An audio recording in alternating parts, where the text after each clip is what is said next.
Cet homme est acclamé en héros après avoir passé 43 ans dans les prisons syriennes. En 1980, Raghid Al-Tatari a 27 ans. Il est pilote de chasse dans l'armée de l'air syrienne quand il prend une décision qui va changer sa vie. Fin des années 70, une rébellion est en marche dans la ville d'Hama. Des manifestations ont lieu contre le régime d'Hafez el-Assad, le père de Bachar el-Assad.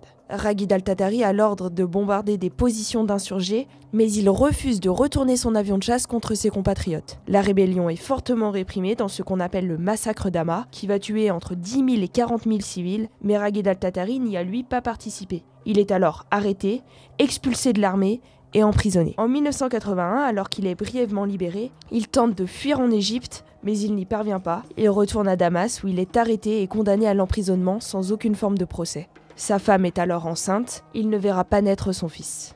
J'ai vécu sans papa. Quand je suis né en 1981, il était déjà en prison. Le jeune homme endure alors des conditions inhumaines de détention, il est transféré de prison en prison, il est même détenu à Sednaya, tristement surnommé l'abattoir humain. Mais il y a 15 jours, à la suite de la chute du régime de Bachar el-Assad, il est libéré de la prison d'Adra après 43 ans dans les geôles syriennes.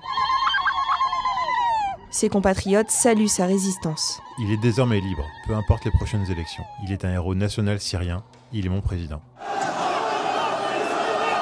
Dans la ville d'Hama qu'il a épargnée en 1980, il est accueilli en sauveur et décoré d'un sabre honorifique.